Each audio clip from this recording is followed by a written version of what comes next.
look good, okay? Does that look good?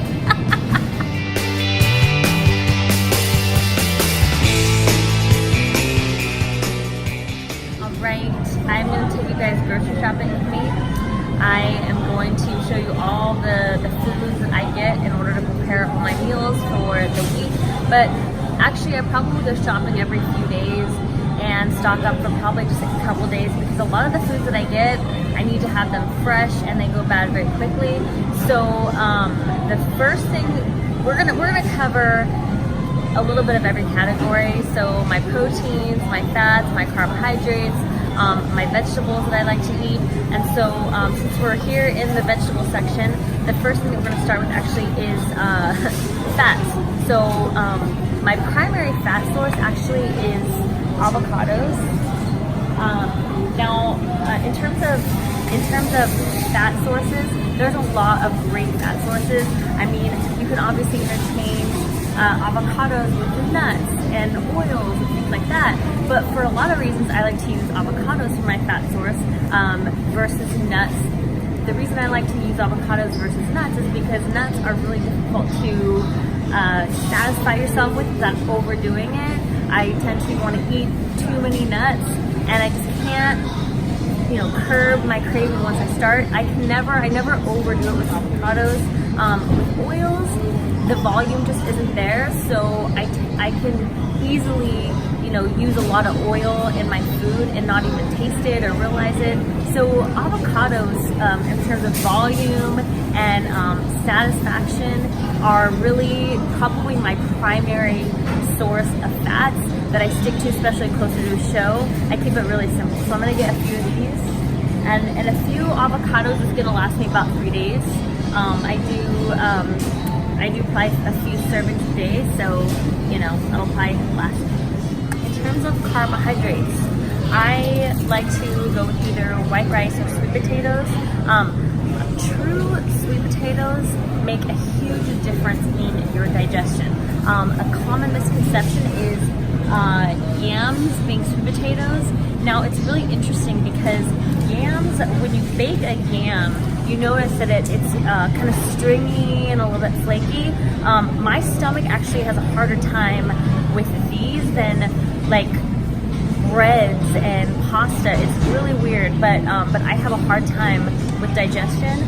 So what you want to make sure of is a true sweet potato is actually white. So it looks almost like a potato except for its shape. And so there's a big difference here. And these are really smooth and creamy. And so there's a big difference in how much better I can digest. Also, when you bake them all the way through until they're glazed and caramelized, it breaks down the starches and also helps with digestion and absorbing all the nutrition. So a white sweet potato is the way to go. One thing that you probably notice when you're restricting your calories is the fact that, obviously you're hungry, you want to fill up your stomach, and so we want to go for a lot of volume, a lot of nutrient-dense, voluminous foods, and the best way to add a lot of volume to your food is to make everything into a salad. And salads with green leafy vegetables are so great because green leafy vegetables contain a lot of enzymes, and enzymes are the catalyst to help you break down all of your proteins, your fats, and your carbs.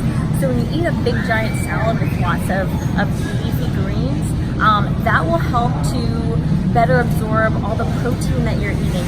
And protein requires a lot of energy for the body to break down, which is good, but it also means that you need a lot of enzymes to help, as a catalyst to absorb all that protein. So any assistance you can give your body, and the plus is you also are enjoying your food because it takes you longer to eat it, and you can make it into a big yummy salad. So I'm holding like a baby. I know I said that avocados are my #1 fat source, but interestingly enough, another protein / fat source that I love is actually salmon. I consider salmon almost more to be a fat source than a protein source because it is so high in fat, but it's really good, healthy fats. The best time of the day to eat salmon is at nighttime, because when you go to bed and you want to refuel, replenish all of your muscles, you want to have something with fat in it so that it helps to slow the absorption of all the amino acids and your protein. So the worst thing to have at nighttime would be something that's super bioavailable, like a protein shake or egg whites that are really quick to absorb. On the other hand, though, you have something like salmon, which contains proteins, so the amino acids from the protein, and also lots of fats, also omega-3 fatty acids, and that will help to slow the absorption of the protein. So salmon is a really great tool. I like to call food tools. It's a really great tool for your protein and your fat. In terms of just good protein you can have all day long, any white fish is great. Really it just comes down to the price, to be honest. I mean, you have, scallops to me are probably my favorite, but obviously at $26 a pound, it's not really feasible to have that all day, every day, of course. And then tilapia, it's the cheapest. It tends to be the lowest in mercury, and even though a lot of tilapia is farm raised, that's actually not necessarily a bad thing if you're eating a lot of it, because you have a lot lower risk of any of the the bottom feeders and the mercury content. So you are maybe even a little bit safer with the farm raised tilapia. So it's a good go-to. Also, obviously, chicken is good, but we're in the fish section right now, so I'm getting my fish, and then later I'll get my chicken. But another thing about actually fish versus chicken, which is interesting, is when you are really wanting to see what's happening with your physique, and you want something that will go through you a lot easier, fish absorbs and digests quicker than, say, chicken. So chicken sits in you a little bit longer, it's a little bit heavier. So if you're eating multiple times a day, and it's still being absorbed and being digested, when you go to eat another meal, you can end up getting bloated and just feeling uncomfortable. Whereas fish, it goes through you a lot quicker, a lot easier, and you don't have that comfortable, full bloated feeling. All right, so asparagus is a staple vegetable for a bodybuilding diet, and a lot of people don't necessarily know why. And again, I'm creating so the reason why asparagus is such a staple is for a lot of reasons. Number one, asparagus is super easy to absorb and digest, and it helps to filter out a lot of the toxins. It is a natural diuretic. It has it's a green, high in enzymes. It's a powerhouse vegetable, and my favorite is the high volume and high nutrient density and low calories. So you can have you can eat a whole bowl of asparagus and be talking about maybe 50 calories, and you wouldn't even probably be able to get through it. And so if you had a whole bowl of M&Ms, I mean, you're talking about thousands of calories. So you could pretty much eat an unlimited amount of asparagus and have at it, and you're going to be totally fine.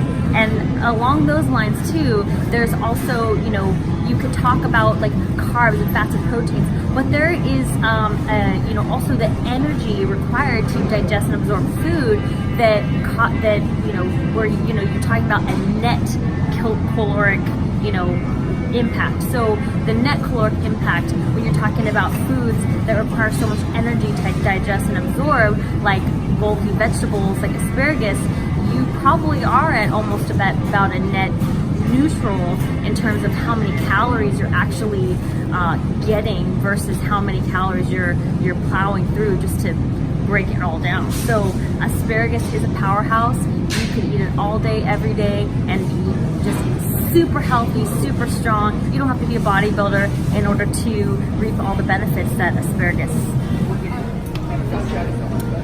All right, so red meat, not all red meat is created equally. There are different cuts, different leanness, different fat to protein ratios, but most importantly is the way in which the cow is fed. So, you've probably heard of, grass-fed beef. Well, the thing is grass-fed beef is superior in its nutrition because when the cows are fed with grass, they are healthier, they're stronger, and you're getting just all the benefits of the beef. When cows are fed with corn, they get diseases and they have all kinds of problems, and they have to be given, hormones and antibiotics. And what happens is the beef that you get when cows are fed with corn is you're getting all the diseases and you're getting all the, all of the antibiotics and things that the cows have been fed. So it's not as healthy of a form of the red meat. So we really take a lot of care in making sure that we pick out grass-fed beef. And then from there, you want to get a really lean cut. We'll usually get 93% lean, or we'll get 99% lean, but usually we'll get 93% because we actually include the fat in our diet at nighttime, just like we would use salmon. We use red meat, 93% lean, because the extra fats that we get also are going to help absorption of the proteins while we're sleeping, so that we can wake up and be strong and reap all the benefits of our training. All right, so a huge staple of my diet is eggs, and eggs are awesome because you can find eggs anywhere you go. I mean, pretty much anywhere you go. If you're traveling, if you stop at a gas station, you can find hard-boiled eggs. But if you have a chance, if you have an opportunity, I highly recommend getting pasture-raised eggs, because the thing about pasture-raised eggs is, you're getting eggs that are from chickens that are roaming around free on a pasture, and their eggs that they produce are healthier. They contain higher omega-3 fatty acids, and you're just going to get more nutrient-dense eggs. And you actually notice that the yolks are like a bright orange, and they taste a little bit better. They're a bit creamier, a little bit more buttery tasting. Not to say that eggs that aren't pasture raised are not going to have nutritional benefits, but definitely superior eggs, and it makes me feel better about the eggs that I'm eating, because it makes me feel really sad just to think about chickens not being happy and healthy, and so I love to eat eggs, and egg whites are a perfect protein. Proteins are scored on a scale of 0 to 100 in terms of the amino acid complex, the amount of protein and fat ratios, etc., etc. And egg whites by themselves are a 100. They're, perfect protein. So we also want the yolks here and there. So, I'll do, several egg whites and maybe a yolk or two, depending on how much fat I have in a meal. But yeah, when I do yolks, I will do a pasture-raised egg.